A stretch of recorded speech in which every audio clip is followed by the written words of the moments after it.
You are now tuned in to Boxing Blah Blah Blah, where we blah blah blah about everything boxing. In this episode, we discuss Errol the True Spence Jr. versus Terrence Bud Crawford, plus Canelo versus Charlo versus Benavidez. Who's best, and will they ever fight? Ever?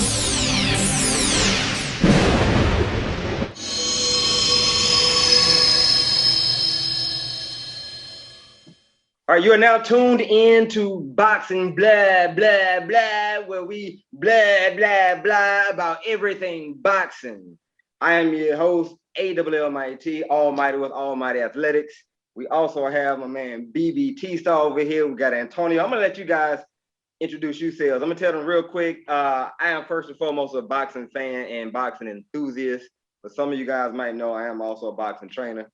Body sculpting trainer, athletic-based trainer, all of the above. So my viewpoints are going to come from a certain place. BB's and Antonio is going to come from a certain place. So I'm going to let them say it right quick. Where you from? What's going on with you, BB? Why are you on the show? Why are you a panelist? Hey, man, I'm on the show. It's an enthusiast, you know, and I tell the truth.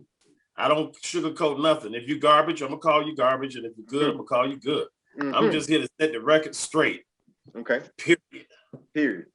There it is. Antonio, what's going on? Why you on the panel, young fella? All right. So, y'all, I'm a boxing fan. I've been a boxing fan since I was a kid, man. I'm from Cincinnati, Ohio, home of Aaron Pryor and Adrian Broner. There it is. It's a boxing city. Everybody in the city fight. You can't make it out of Cincinnati if you ain't learn how to throw knuckles. You just the reality of it. My uncle used to spar with Aaron Pryor. Back in the day, he used to sneak me to the gym. So I used to box for Millville Boxing Club. Since then, I have been a fan for my whole life, man. I actually worked. It's so funny, man. I'm sorry I'm taking a little bit longer, but rest in peace to Marvelous Marvin Hagler. Rest in peace, Marvin Hagler. And it's funny that we're doing this because I actually had to cut grass, sell ices, sweep lawns, and the whole nine to make money so that I could order the Sugar Ray Leonard and Marvin Hagler fight on my grandma cable. So that was the first time I ever wanted to watch a live boxing match, and I had to pay for the pay-per-view. But my grandma had cable, but she wasn't rich. She wasn't ordering no $60 fight for me. Right. So I had to cutting lawns for $5 at a time just to get it up so I could pay for it myself. But yeah, I'm a boxing fan, man. I'm a fan. I've been doing it for a long time, knowing it for a long time. And I train with Allmighty too, man. So there it is. All right. Well, all right. So we have a show lined up, but last week we just kind of touched on some heavyweights. We promised the audience that we were going to touch just on the heavyweights a little bit right quick. So not spending too much time, but real quick, I personally think Tyson Fury is the best heavyweight out there. No, sir. BB. No, sir. Who's the best heavyweight out there? I'll tell you what. I'm gonna make mine short. Yeah.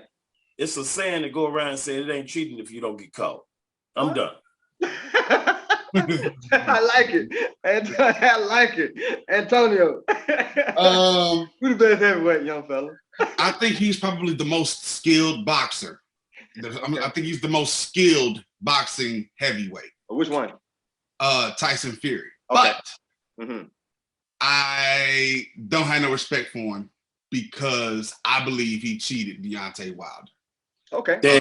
And I feel like if he doesn't cheat Deontay Wilder, I feel like Deontay Wilder wins that fight. Even though Deontay got outboxed, and I understand that Tyson Fury came with a new game plan. He figured out something in the fight before and the whole nine. But I feel like his punches wouldn't have done as much damage. Yes, I feel like Deontay would have been exhausted from carrying that heavy weight that Tyson was trying to put on him, but not getting knocked out and the whole nine. I feel like he would have been able to still have his wits about him and been able to connect that blow that he needed to connect. Because all he got to do is get one good, clean right hand, and it's good night. And I agree. all Wilder needs is that one. But the reason why I picked Fury, I don't have no respect for him either because I think he not only cheated in that one, probably cheated in a few other fights too. Right. But I still think he has the most skill, and I also think he is the hardest to beat out of all three of them. He is the tallest, probably the heaviest, with the best boxing skills.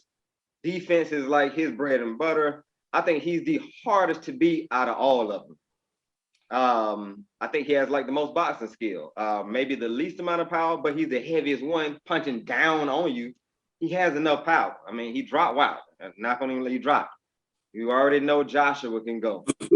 So with all that being said, I've already seen Joshua go from a littler heavyweight, who was a boxer.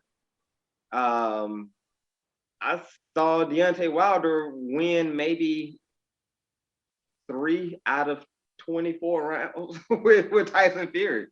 The only rounds Deontay Wilder ever won with Tyson Fury, the ones he dropped him in. Right. So he only won maybe 3 rounds out of the fights against Tyson Fury.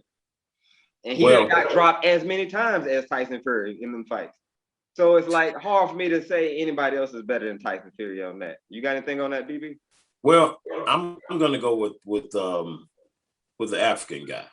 I don't know his name. Newer guy. Okay, he just unproven, but go ahead. Yeah. I mean, unproven, hadn't really fought anybody, but I think it's the reason why nobody will fight him. Again, we go back to this thing about fighting people. Boxing has turned political and not challenging. You know, I want to see boxing be challenging. So if they really want to see who Deontay Wilder is, put him in there with the guy. Mm-hmm. Put him in there with the African guy. I don't know how to pronounce his name, Ibuba or something like that, but hey, forgive me for messing your name up. That.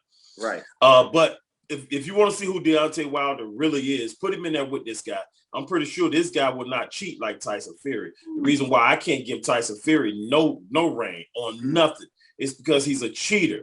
And once you're a cheater, you can't achieve nothing. In my eyes now. Can't achieve nothing, man. That guy cheat. He garbage. Antonio, wrap this segment up because we want to hurry and get to what happened last night and Benavidez and Canelo, Charlo. Wrap up this heavyweight. What you got any last thoughts on this heavyweight? I mean, Deontay Wilder, we all know he's not the most skilled boxer, but he is freakishly athletic. And his ability to move his feet, get around the ring, and be able to launch that rocket right hand from, you know, all he needs is a little bit of space. And he's fast. You know what I'm saying? You know, granted, I won't go long. Granted, you're right. He didn't win a lot of rounds against Tyson Fury. But at the end of the day, there's only one winner at the end of the fight. So he could lose rounds. He still won the fight. Not the knockout when or the first fight, right? So True. The second fight, I just think that goes different if Tyson Fury doesn't cheat. I just think it goes different. That's right. All right. Well, moving along to the next topic at hand. We had a nice exhibition of throwing leather last night by Senor David Benavidez. Yes. All right. Once again, he demonstrated how well he can throw punches and bunches, and not just punches and bunches, but hard punches and bunches. Man, that man was throwing a piston jab to go along with every other hook, uppercut, body blow, head blow, whatever you wanted, and he just walking you down because most times he's the tallest and biggest fighter. So he'll get caught squared up sometimes, but it's only because he done hurt you so bad the way he feels like he can kind of like Roy Jones coming in with his hand down because he know he way faster, and I done already put you to a point to where you scared to throw punches. So now I can flow off a little bit and do what I want to do. My question right now is maybe a two-part question. One, real quick, what do you think about his performance on the scale of 1 to 10 last night? 1 being the lowest, 10 being the highest. 2, who is best up to beat Benavidez? Charlo or Canelo or Plant? Oh, man.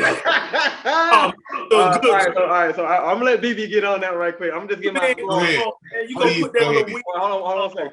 His score last night. I'm just getting my score. I'm gonna give Benavidez I'm gonna give him a solid 8.5. And the reason why I say it is because he looks hittable a lot. He got hit several times. I think somebody with a bigger punch is gonna give him that many more problems, and he's not gonna be able to just walk you straight down with a squared up stance and all that kind of stuff.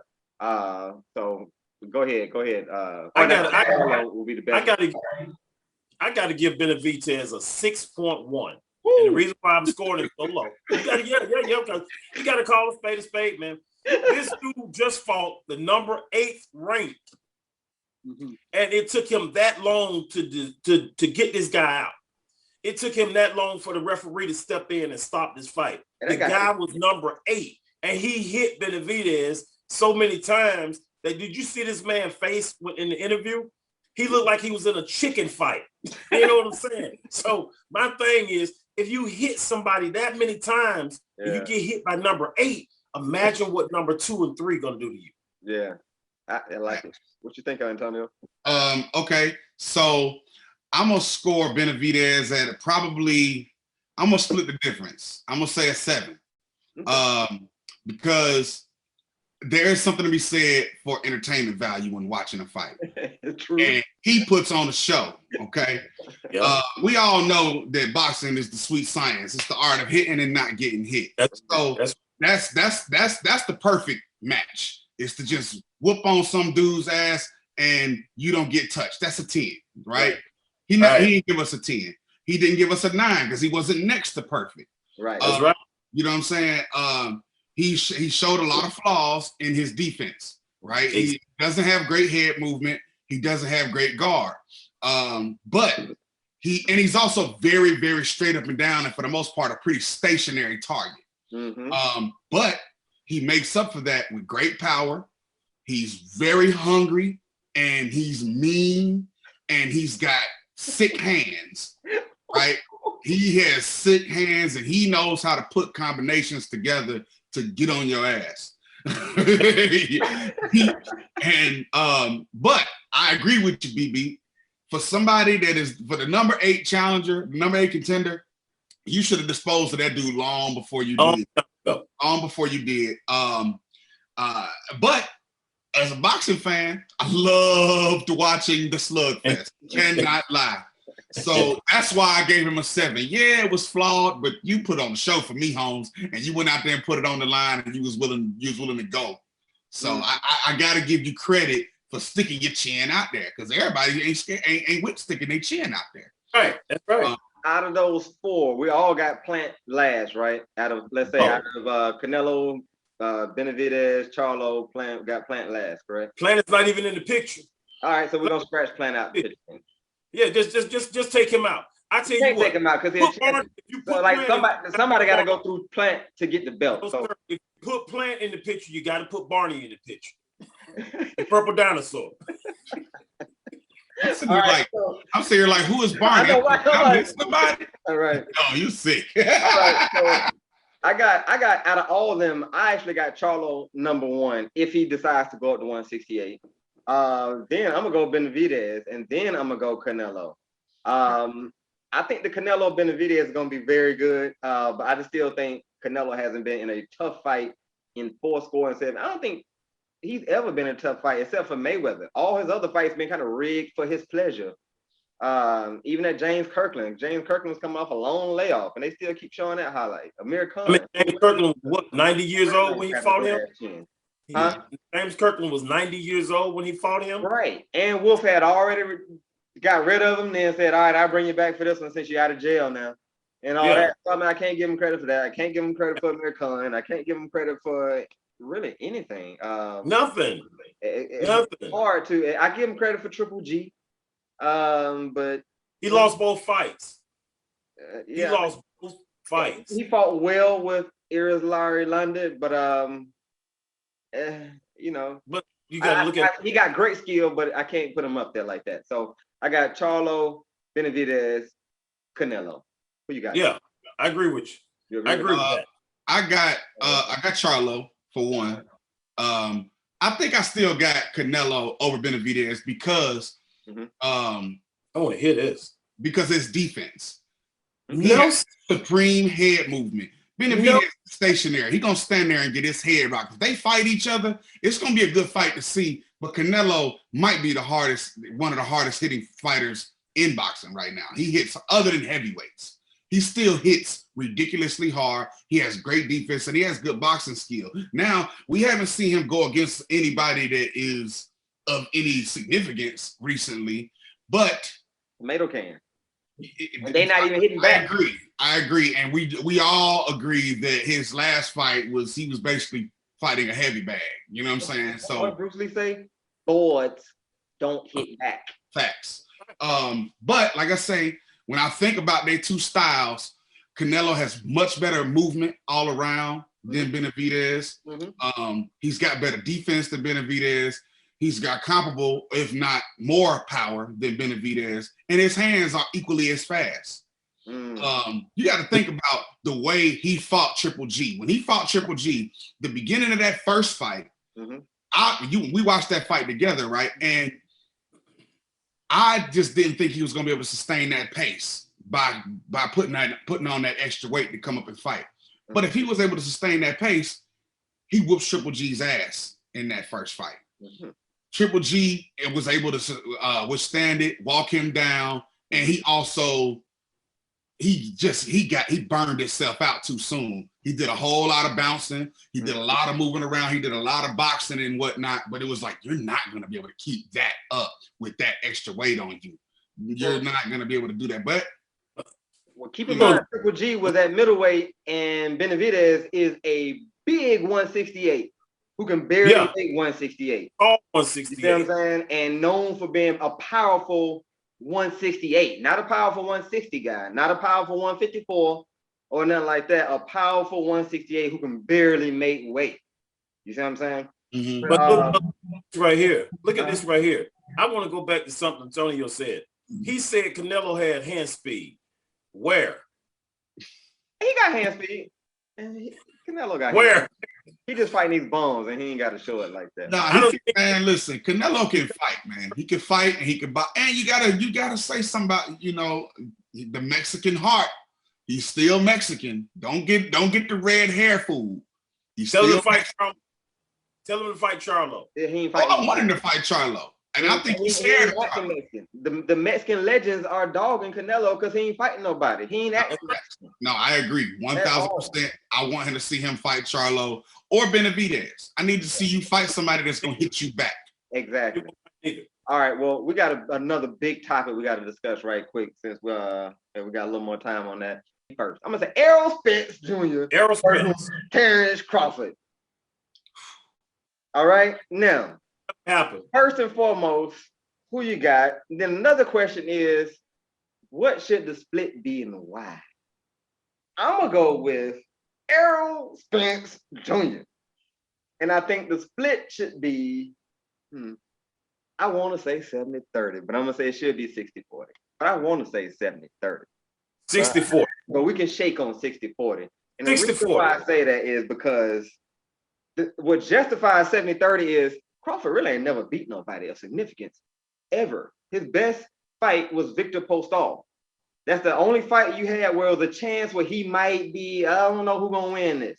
All his other fights been like 80-20 fights where you knew Terrence Crawford was going to wipe this dude up. And in some of them fights, it was a little challenging for him. He got against Mean Machine. He ain't fighting nobody. He decided to stay with Top Rank when there's no competition over there. You know how it is trying to make fights with PBC and with DAZN. You already know how it is. So why would you keep renewing your contract with someone who can't get you these fights? He couldn't get you the Pacquiao fight when Pacquiao was over there with you at Top Rank. True. All the folks done left Top Rank, went over to PBC. They're fighting amongst each other, making more money than Terrence Crawford per fight, and they have other big fights to fight. Terrence Crawford is fighting these bums. It seems like he's scared of the smoke, to be honest with you. If I'm going to keep renewing my contract with a team that can't give me any fights that's been like that, and not just that, and the promoter is dogging me out, talking about he losing money on me all the time, saying, I wish somebody would buy him out. He should go over there to PBC. because I done lost more money on him. I done lost so much I could have bought a house in Beverly Hills. That was Bob Arum saying. That's his own promoter saying it. And he keep renewing with him. So it's no fighters. Your promoter don't like you. It seems like you're a little scared, Terrence Crawford. Sean Porter up your crack right now trying to get a fight. And you still talking about fighting Josecito Lopez? Come on. Come on, man. Who you got, BB? What's going on? I think this right here, man. We'll never see Errol Spence, Terrence Crawford, right? Within 2 years, right? I think that Terrence Crawford need to actually start out with Sean Porter. And I think that Sean Porter will actually beat this guy. Me too. I'm just keeping it real. I think Sean Porter will not only beat him, if he don't want to fight Sean Porter, he got Keith Thurman. But I guarantee you what we're going to see is Pacquiao Bud. I guarantee you that's coming. I don't know. I guarantee you that's coming. Pacquiao might fight little man, Garcia dude. You talking about Danny or no, not Danny, not Ryan. What's the other Garcia? Mike. The one with the most skill, Mikey Garcia. Mikey Garcia. Yeah. So I don't know about that with Terrence Crawford. Terrence been trying to chase that fight for so long. Now he's willing to take a 80-20 split against Pacquiao, and Pacquiao ain't even got no belt right now. Old man in the club. Oh man. But go ahead, Antonio. My fault, man. Okay. So first of all, I think I believe we will see Errol Spence and Terrence Crawford. I think there's too much money to be made in that fight. I do too. And that nobody's gonna run from that money. It's out there to be made. I don't know if it's next, but if it's not next, it's the following fight for them. 2 years. I'll give it a year. 2 years. I say I agree 60-40 split. I understand why you would say 70-30 split because Terrence Crawford can't get a pay-per-view to save his life. At all. Right? And because nobody's coming to see him fight anybody. Right? But if he brings significant value to this fight because, put it like this will be Errol Spence's highest selling fight. Yes. On pay-per-view. Yes. It's gonna trump Sean Porter and it's gonna trump Danny Garcia. Yep. So that's why and Mikey Garcia. And Mikey Garcia. So that's why it's like, nah, it's a 60-40 split. Yeah, we know that his resume is suspect, but the people want to see you fight him. That's a good argument. I like that. The fact that people want to see you fight him, they're coming to order that fight. He's going to bring more value just because you're fighting him. He brings more to the gate. He brings more to pay-per-view. He brings the whole nine. So yeah, I think it's a 60-40 split, and I think that's fair. I think that obviously Spence is the A side. I obviously think Spence takes the fight. Now, in terms of him fighting Sean Porter, 1 year. I want to see it, but I don't want it to jeopardize the Spence fight. I want to see that more.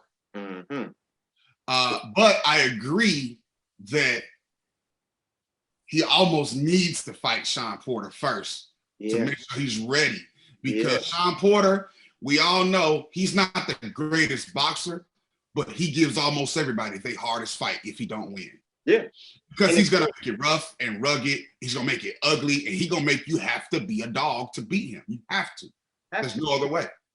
And if anybody has ever boxed before on the smallest of scales, you understand that if you haven't been in tough for a long time, it's a different scenario when come 5th, 6th round, you still don't know who winning. Come 7th, 8th round, you still don't know who winning. Come 9th, 10th round, he walks into every fight for the last, I want to say 5 years, knowing I'm about to knock this guy out. Mm-hmm. Right. It's no competition. Oh, okay, I got Joe Blow. Most people don't even know who these fighters are. I'm about to go in here and knock this guy out right quick, and I'm gonna call out Errol Spence. And that right there just really drops Terrence Crawford's value to me a lot. Even though he is the main person I want to see Spence in there with. Maybe Canelo. Canelo might be the main person I want to see Spence in there with right now. But I can't say Terrence Crawford right now because it's the built-up fight. That's what fight everybody want to see. Canelo won't fight him. Canelo won't fight him. He won't fight him. Canelo is not stupid. He won't fight Benavidez. Okay, he's not going to fight Charlo. All right, but who's Canelo going to fight? He's going to fight the little giraffe from A Kid's Story. Right. Exactly. I mean, somebody nobody ever heard of. Somebody who daddy just woke up and said that I'm number 3. That's who Canelo is going to fight. He's going to fight the guy at the gas station, the guy at the boxing gym. He'll never fight top-ranked competition again. I don't think he ever will, because boxing has become political and not challenging. And that's what we need to take boxing back to. We need to make it more of a challenge instead of being political. And I think forms like this, if we push it, right, and we talk about it and call it what it is, maybe people will start doing a little bit better. I feel you. I like that. And so we're going to do a quick wrap up right quick, just a quick wrap up. I definitely think Canelo is really lowering his value right now by cherry picking all these bad fighters. And now his last fight against he wants to fight Billy Joe Sanders next, and I think Sky Sports said we're not gonna do that because he's linked with some criminal activity right now, so we ain't gonna put that fight on for you, Canelo. All his promoters are starting to get on this case, so he's gonna be forced to fight some kind of competition at some point. I think it's going to end up being Charlo at some point. That's the main come out of people's mouth.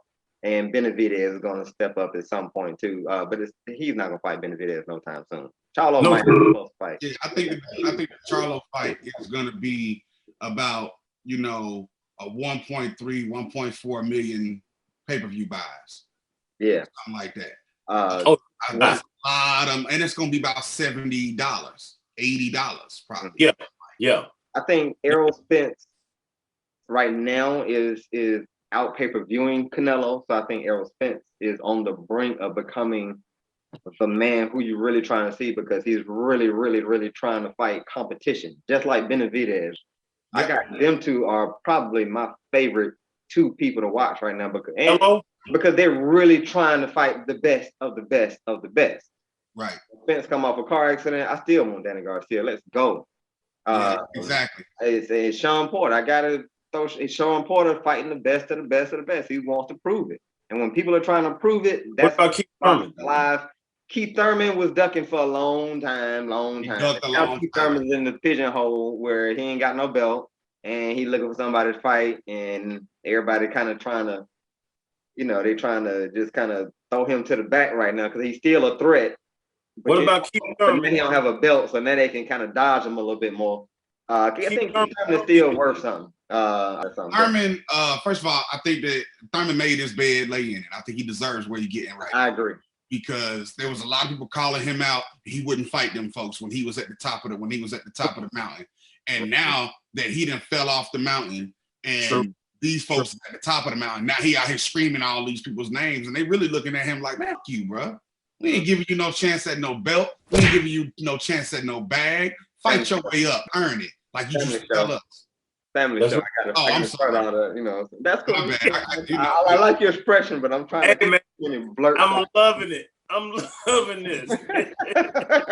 So the point of today's show is actually telling people that as long as you really fighting to be the best and you're not dodging folks and you're really, really trying to prove that, you're going to keep boxing alive and strong and entertaining. And that's what I like to salute. So I ain't gonna even talk on the negative stuff that be going on. I'm not gonna even give that no more time. So you've been listening to T-Star, BBT Star, Antonio Reed Jr. I am your boy Allmighty. You were watching Boxing Blah Blah Blah, where we blah blah blah about everything boxing, and we are signing out. Oh.